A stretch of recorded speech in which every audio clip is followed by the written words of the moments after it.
Good afternoon, pre-calculus students. So welcome back to Mr. Chen's class. And today I would like to talk about that section 7.2. And this one, which is the same as 5.4 on the lecture template.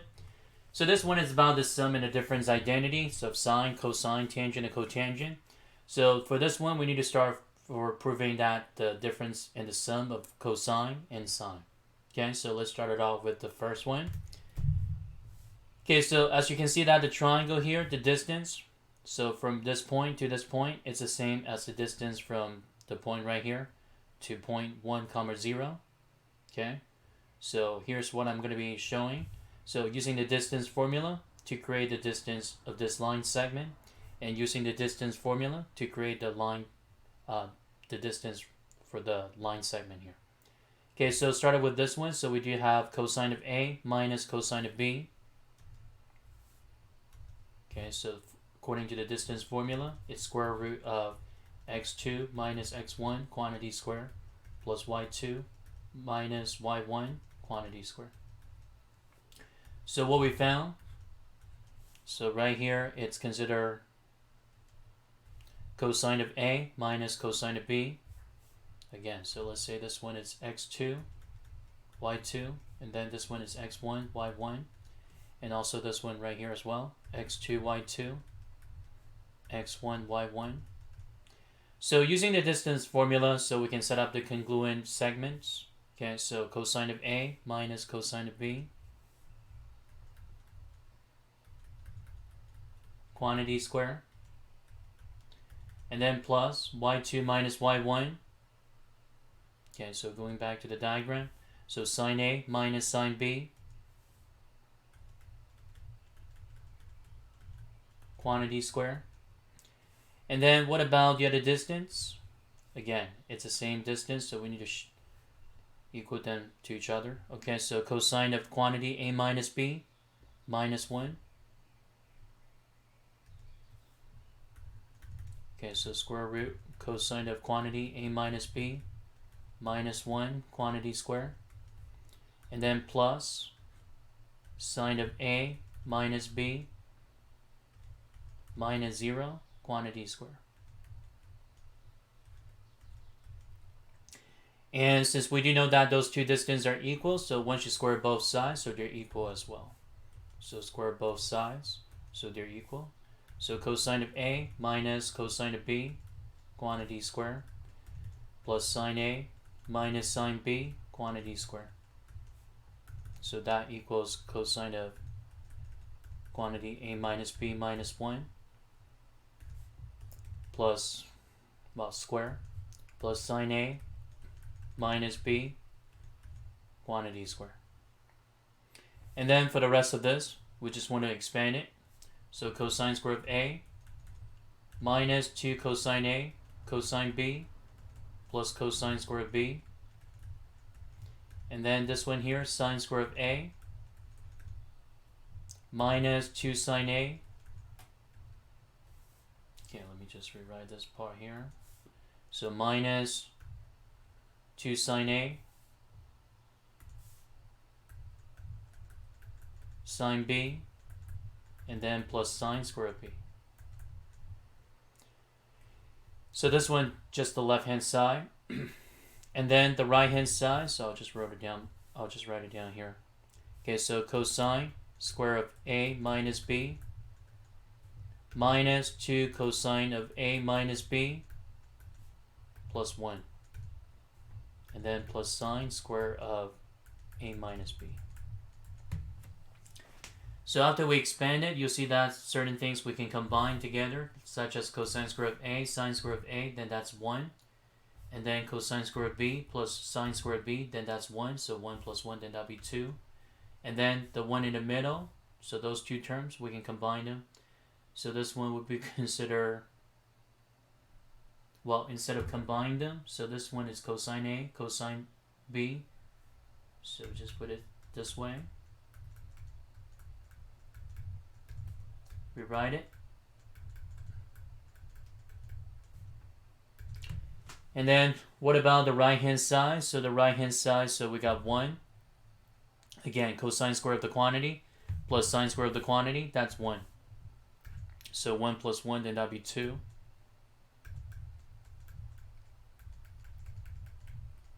Okay, like that. So one thing that we can do here, so the 2 and 2 got canceled. So divide both sides by negative 2, so we do have cosine A, cosine B, excuse me, divided by negative 2 both sides.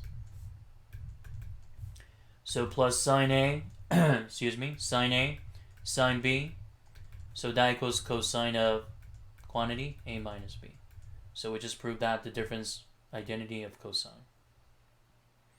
And for those you might be wondering, what about the plus? So how do we deal with the plus? So for the plus 1, so it's cosine A plus B. So this one, just rewrite it as cosine of A minus the quantity of negative B. So using the identity that we have found above, so cosine of A, the difference of cosine, cosine of negative B, minus, well this one's a plus because that's a minus alternating. So sine A, sine of negative B. So we do know that cosine, it's an even function, so cosine of a negative angle, it's the same as cosine of that positive angle. And then sine, that's an odd function, so sine of the negative angle, it's the same as the quantity, negative sine of that angle, minus. Okay, so we just proved that the sum of cosine. Now, what about for the sum and difference of sine? Okay, so the sum and difference of sine, we can do that. So keep that in mind. The one that we proved it first, we're going to use that once again. Cosine of what? A minus B. The same as cosine A, cosine B, plus sine A, sine B. So for the sine, it's what? Sine of A plus B. So using that, the cofunction's identity, well, let's prove the subtraction one first. So we do know that sine of A minus B, it's the same as the property of the cofunction, which is cofunction such as what? Pi over 2, cosine of pi over 2, minus A minus B. Because one thing that we notice, sine of theta is the same as cosine of pi over 2 minus theta.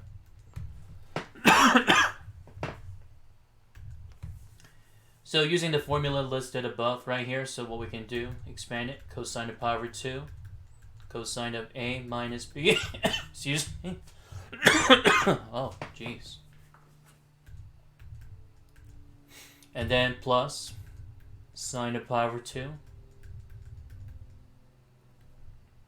and then sine of A minus B.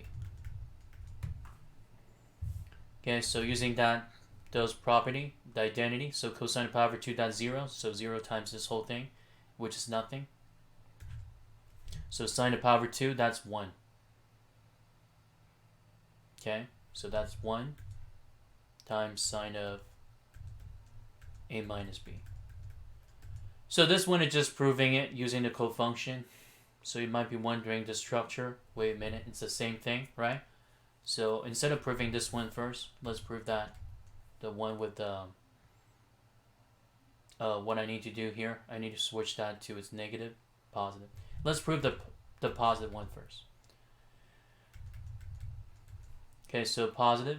So we do have cosine of pi over 2 minus the quantity of A plus B. And then this part right here, let's just regroup them before we expand it. Yeah, this one I should regroup them first. So cosine of pi over 2 minus A, and then minus B. Yeah, regroup them. So once you regroup them, so you do have cosine of pi over 2 minus A, cosine of B, and then plus sine of pi over 2 minus A. And then the other one, it's what? Cosine of, well, it's also sine. So using the identity, sine of B.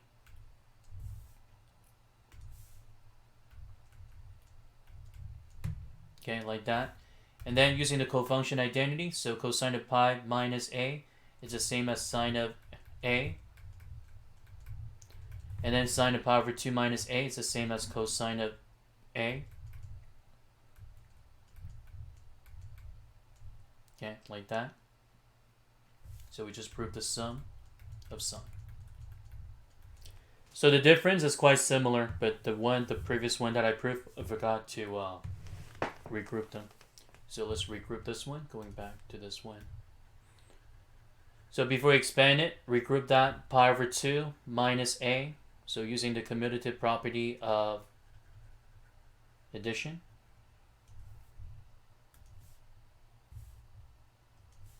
So this one should be cosine of pi over 2 minus a, quantity, negative, negative, plus b. So expand it, so cosine of pi over 2 minus a, using the sum identity, cosine of b, minus, so sine of pi over 2 minus a, and then cosine of b. Sine, excuse me, just keep writing that. Cosine here.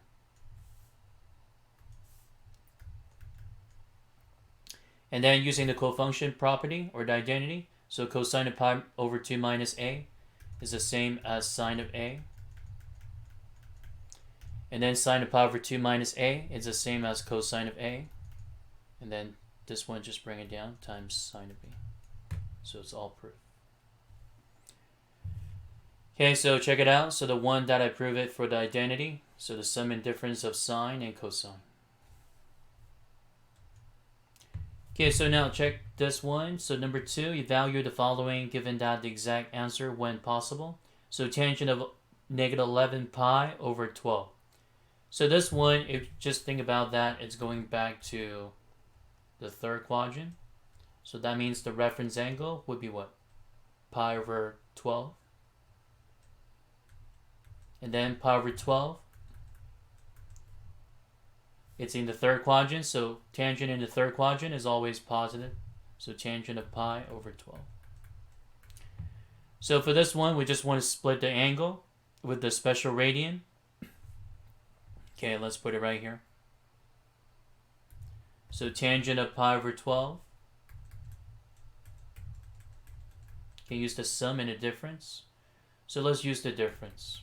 So tangent of pi over 3 minus pi over 4. Okay, so what I did here, so pi over 3 minus pi over 4.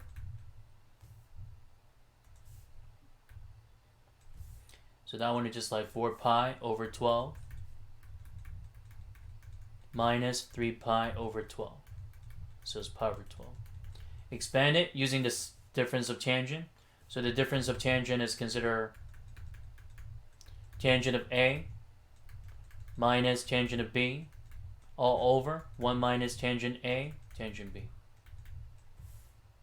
So tangent of pi over 3 minus tangent of pi over 4 all over 1 minus tan A, tan pi over 3, tan pi over 4. So what's tangent of pi over 3? So tangent is tangent of what, 60 degree? So that would be considered root 3 over 1, which is root 3. Tangent of pi over 4, root 2 over, that one is just 1. And then 1 minus the product of those two terms. So root 3. Rationalize it, multiply top and the bottom by 1 plus root 3. So denominator, we end up with 1 minus 3, which is negative 2. And numerator, you want to FOIL, expand it. So root 3 plus 3 minus 1 minus root 3. So this one here, it's kind of like the difference of 2 squared as well. But once you combine them, it's going to be negative. Because this one can be written as quantity, negative 1 minus root 3. Conjugate, so 1 minus 3. Negative 2, negative, negative, positive, so positive 2. So 2 over negative 2, which is negative 1. So that's the ratio.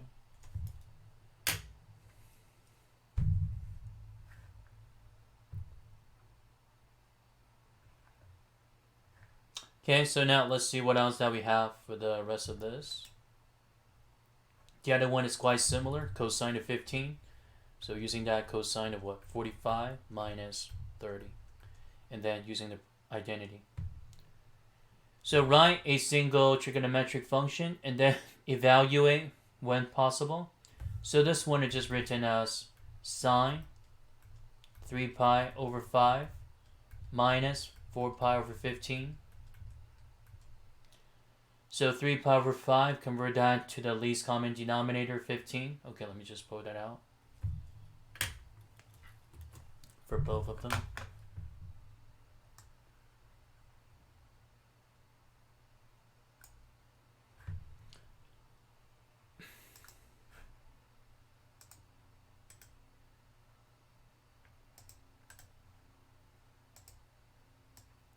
Okay, so for this one here,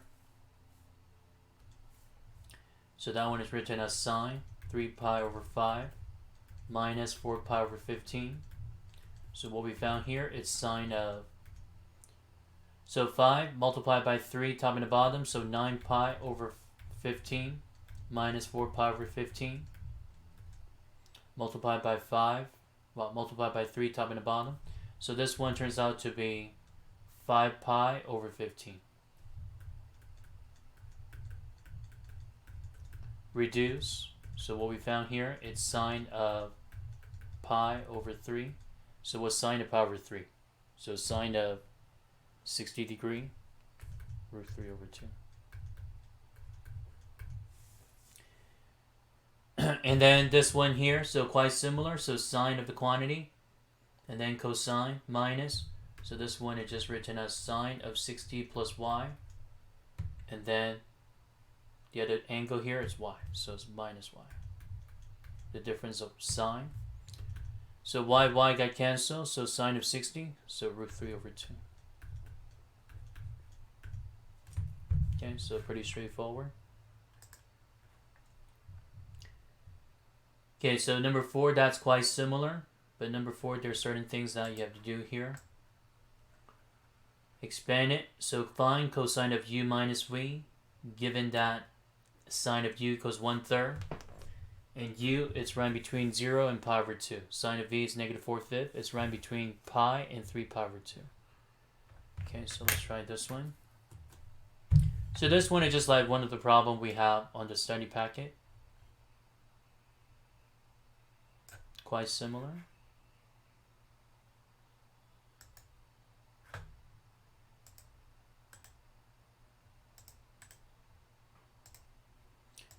Okay, so first thing that you want to do, expand it.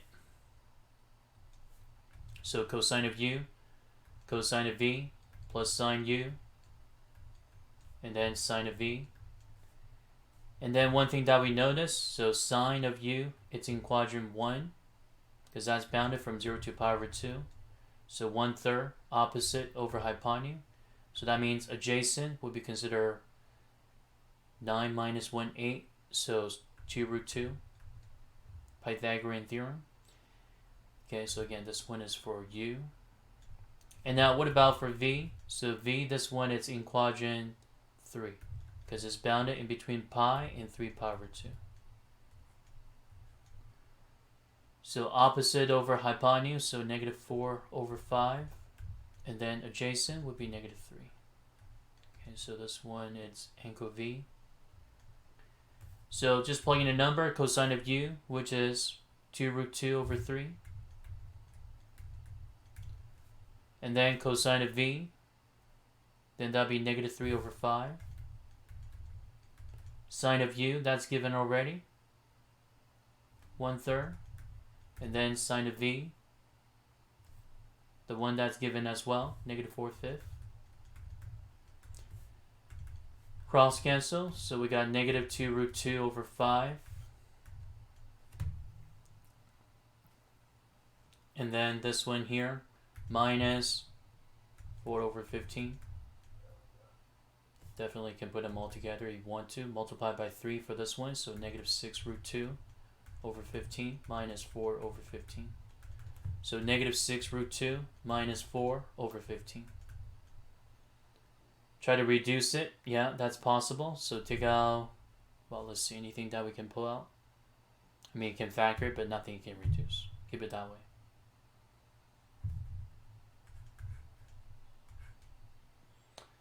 Alright, so that was number 4. And let's see. So simplified expressions. So this one, I just need to regroup them. So sine of x plus 7 pi over 2. And then plus y. And then you want to expand it so that we can figure it out. And then what about number 6? Verifying the identity. Okay, so let's take a look at that.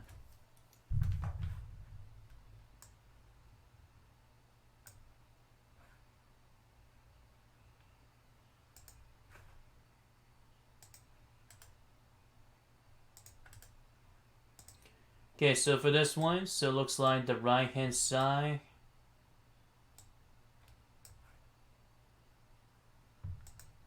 okay, so it's hard to tell that which side is more complicated, cotangent minus tangent. So it looks like that one is the simplest form. But what about for cosine of x plus y over sine of x cosine of y? Okay, so this one, let's verify the right hand side. So the right hand side, what we got is cosine of x, cosine of y, minus sine of x, sine of y, divided by sine of x, cosine of y. So what we can do here, we can separate them. Cosine of x, cosine y, over sine x, cosine y. Okay, identity, the sum of cosine, and then separation. Minus sine of y, sine of y. I mean sine of x, sine of y. Over sine of x, cosine of y. You guys see that right here? Reduce, right? So cosine of y, this one here, reduce. So what we found here, so it's cotangent of x minus sine over cosine, tangent of y. So it's a simple proof.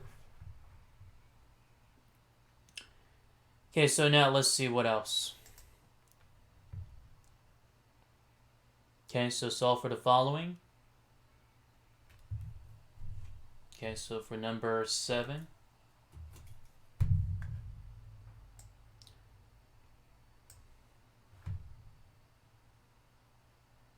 And then x is right between 0 to 180. Okay, this one, gotta be careful. Showing that the restriction. Okay, so this one, x, it's right between 0 and 180.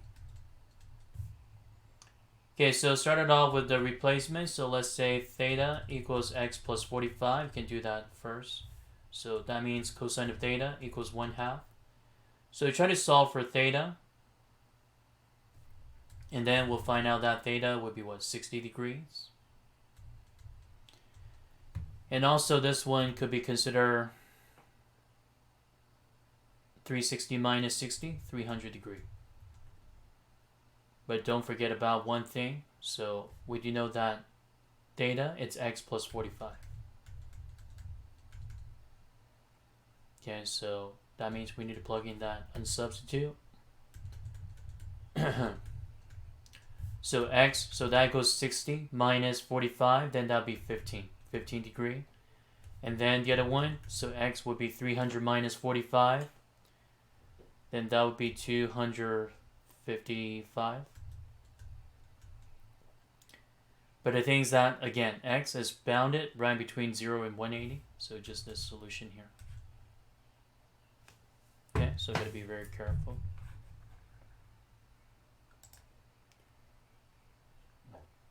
Okay, so now, number 8, that one's kind of weird. Okay, so number 8, you want to express that 6 sine of x plus 8 cosine of x as a function of sine of x. Now, there's certain kind of formula you need to follow through for this one.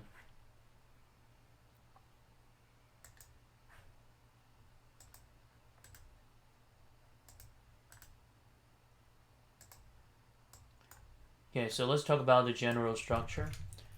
So anytime that you deal with something like a sine of x plus b cosine of x. So you want to rewrite it in terms of sine. So one thing that we notice, this form eventually is going to be written as k and then sine of x plus th. Okay? So this symbol here, the Greek letter, th. Okay, so what we found, so k, so word k equals square root of a squared plus b squared, just like the Pythagorean Theorem. And what about for th? So we do know that cosine of th, so that equals a all over the value of k. And then sine of th, so that equals b over the value of k. So let's find out the value of a and b first. So a here, which is considered 6.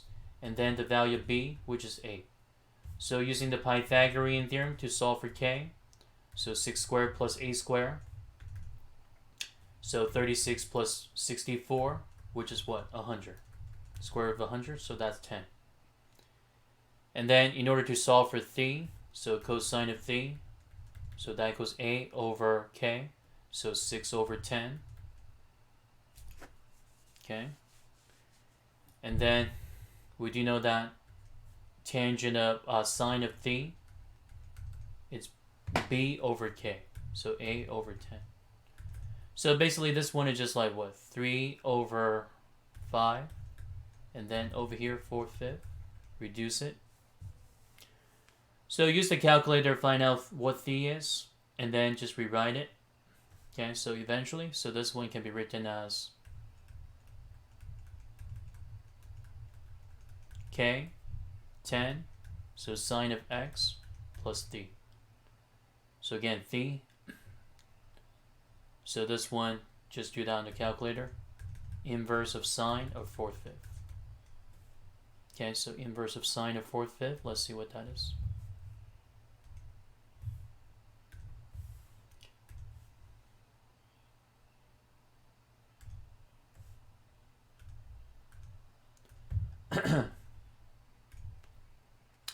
Okay, so that one is a radian. So in terms of degree, okay, going back to the mole, convert that to degree. So inverse of sine of 4/5.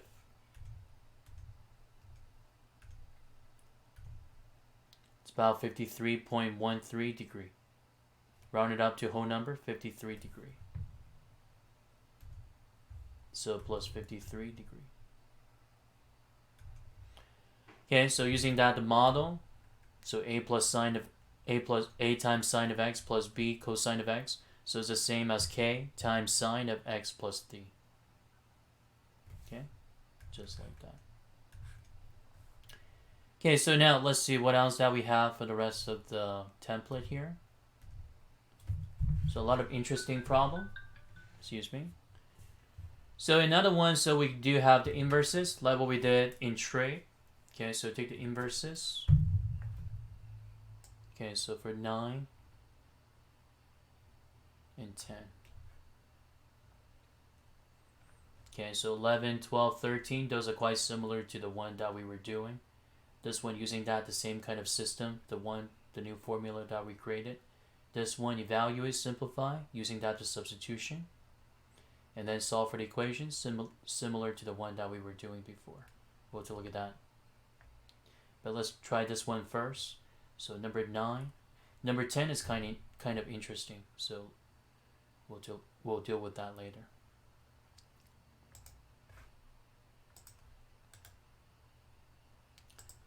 Okay, so now for number 9. So thinking about what we were doing from trig last year. So anytime they see the inverse of a ratio with the trig function, it's always the angle. So let's say this one is theta. And this one here, let's call this one as beta. Okay? So basically what this one is showing is like tangent of theta plus beta. Okay, so inverse of cosine of -1. Well, what is that? That one is just pi. And then this one, r sine of x. So basically what it's showing here, beta. Inverse of sine, positive ratio, from -pi/2 to pi/2. And if that's a positive ratio, so that means it's allocated in quadrant 1 with that triangle. So opposite over hypotenuse, because that's opposite over hypotenuse for the ratio. Adjacent would be considered square root of 1 minus x squared. So here's beta. So expand it. So tangent of theta plus tangent of beta all over 1 minus tangent of theta, tangent of beta. So what's tangent of pi? We're going to find out. Tangent of beta. So tangent of beta would be considered x over square root of 1 minus x squared. And then 1 minus. So tangent of theta. So tangent of pi. Again, that one is sine of pi over cosine of pi, which is 0. So this thing right here is also 0. So what we found is just this one. X over square root of 1 minus x squared. Rationalize it. Multiply by square root of 1 minus x squared top and bottom. So it's x square root of 1 minus x squared over 1 minus x squared. And the other one is quite similar. So this one, let's say it's, well, inverse of sine of theta. Okay, so this one's kind of interesting. So let's say that it's considered beta.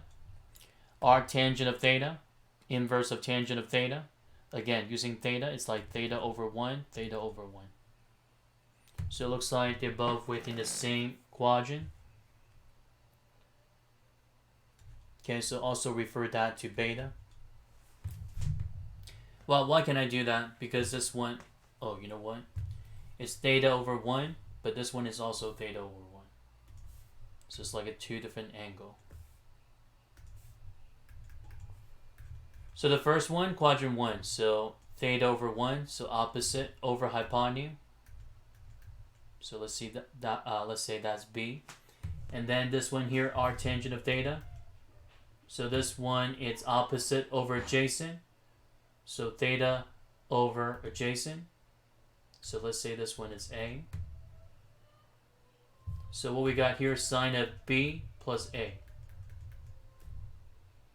So expand it. So sine of B cosine of A plus sine of cosine of B and then sine of A. Doesn't matter, you can swap them. So sine of A, cosine of B. So this one, just finding the ratio again. So sine of B, which is,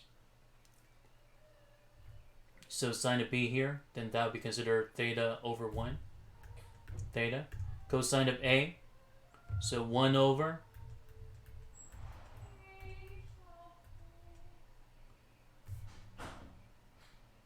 so cosine of A, which is considered 1 over square root of 1 plus theta square. And then sine A, so sine A, which is this one once again, so opposite over hypotenuse.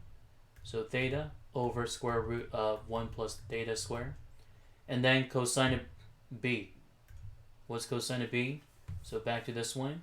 So again, using the Pythagorean Theorem, 1 minus theta square. So adjacent over hypotenuse, so square root of 1 minus theta square. And then the rest of this, you want to simplify it. So that one's a lot more complicated compared to this one. So make sure that anytime you see the inverses, so you want to set up the angle. And also draw the diagram so you can refer back to the ratio. Okay, so now what about the rest of this one? Number 10 right here, find the exact value, arctangent 1 plus arctangent of 2 plus arctangent of 3. And how do we come up with the exact value for this? Well, one thing that we notice, inverse of tangent of 1, it's always 45 degrees, pi over 4. But what about the rest of this? Unknown. Okay, so again, this one we just want to create it as arctangent, inverse of tangent of 1, plus inverse of tangent of 2, just rewrite it, plus inverse of tangent of 3. So let's say that it's like x plus y plus z. Okay, so put it that way. So it's kind of interesting to come up with a solution for this one because, you know, inverse of tangent of 2, we don't know what that is. Inverse of tangent of 3, we don't know what that is. But this one is related with the sum of tangent. Okay? So for those people who might be wondering, how do we set it up? Okay, so here's the structure that you want to set up for this one. Okay, so let's just do the normal tangent. So let's say that tangent of x plus y plus z. And then we're going to use the formula, the sum of tangent. Okay, so tangent, let's just regroup them. Let's start out with that tangent of x plus y first, and then tangent of z, perhaps. Okay, so this one right here. It doesn't matter which way that you regroup them, so either way is fine. X plus y, or y plus z. So expand it, so we do have tangent of x plus y plus tangent of z over 1 minus tangent of x plus y, and then times tangent of z. Okay, so let's find out tangent of x plus y by using the following given ratio. So this one, it's kind of weird, but it's kind of interesting to find out exact value for this. Okay, let me just take this one to the new slide first. So I'm kind of using the sum of tangent.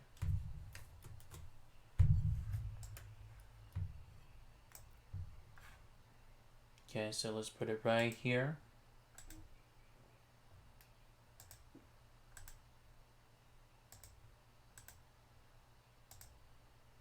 Okay, so what I did, I just expanded, regrouped them. But now we want to find out the exact value of tangent of x plus y. So expand it, so tangent of x plus tangent of y, all over 1 minus tan x, tan y. So tan x, what is it? Well, that's just 1, isn't it? Because tan x equals 1, tan y equals 2, tan z, what is that equal to? 3. Okay, so tangent of x, that's 1, tangent of y, 2, 1 minus tan x, tan y, what's tan x, tan y? 1 times 2, 2. So 3 over negative 1, then that'll be negative 3. So this one can be replaced by negative 3. And then what about tangent of z? Tangent of z, that's just 3. Divided by 1 minus tangent of x plus y.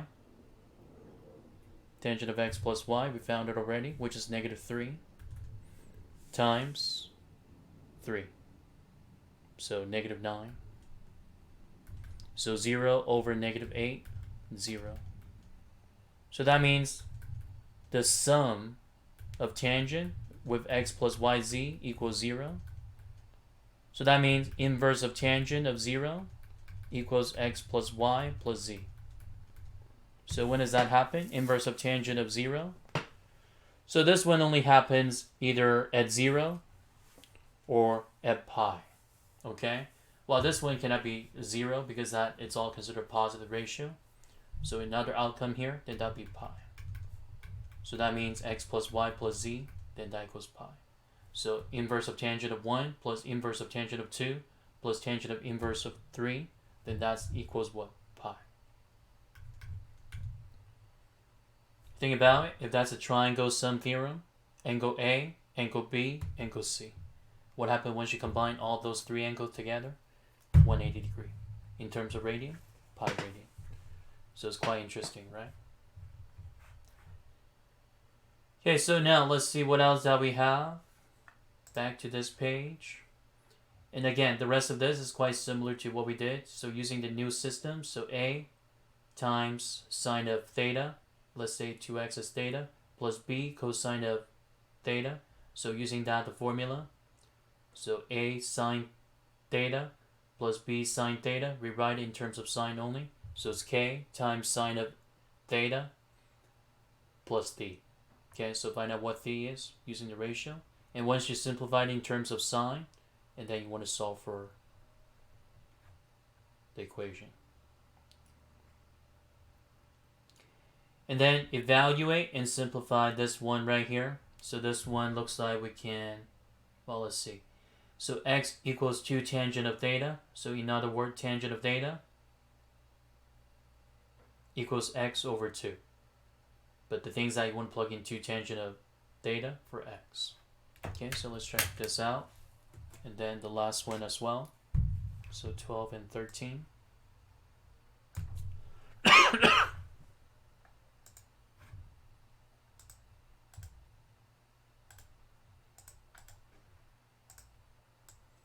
Okay, so for number 12, evaluate and simplify.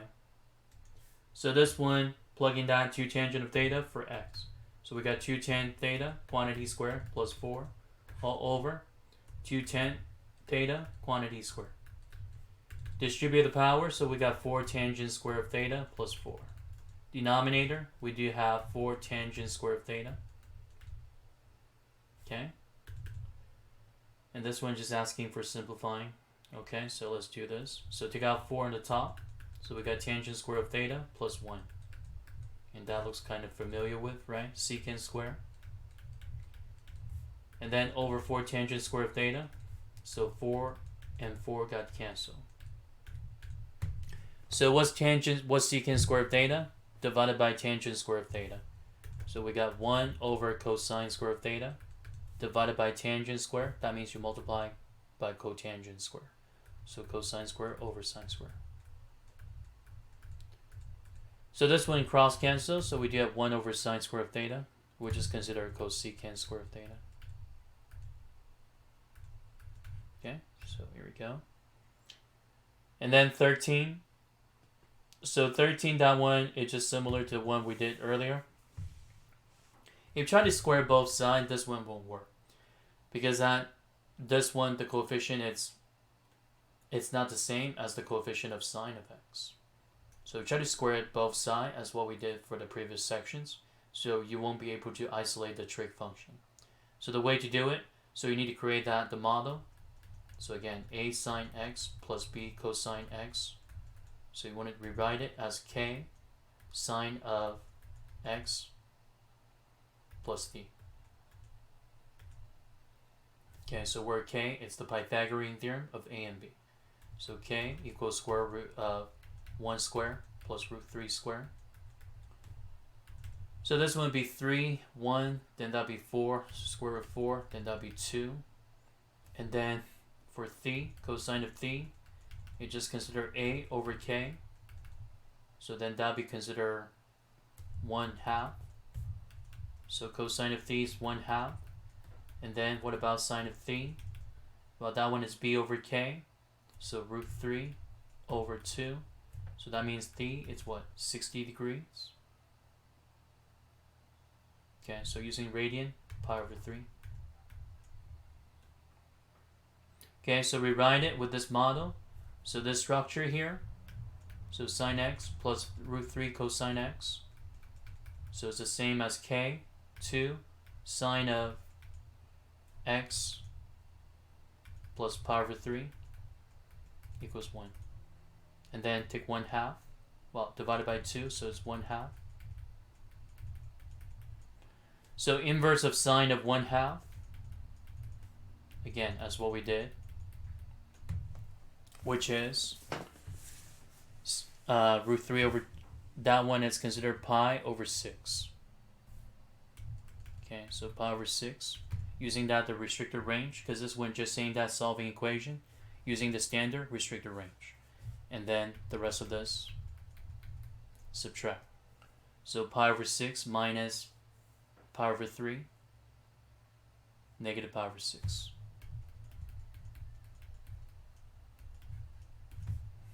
All right. Okay, so that's it. So any kind of part of the lesson here that you were struggling, so make sure that you need to rewind, fast forward, or just pay attention to the detail. So anytime that you watch the lesson, you don't want to watch the whole thing. So make sure that you focus on the area where you struggle, and then press the pause button, and then just try to do some of the problem there by yourself without looking at it. So because you want to get familiar with the structure, with the concept. Okay?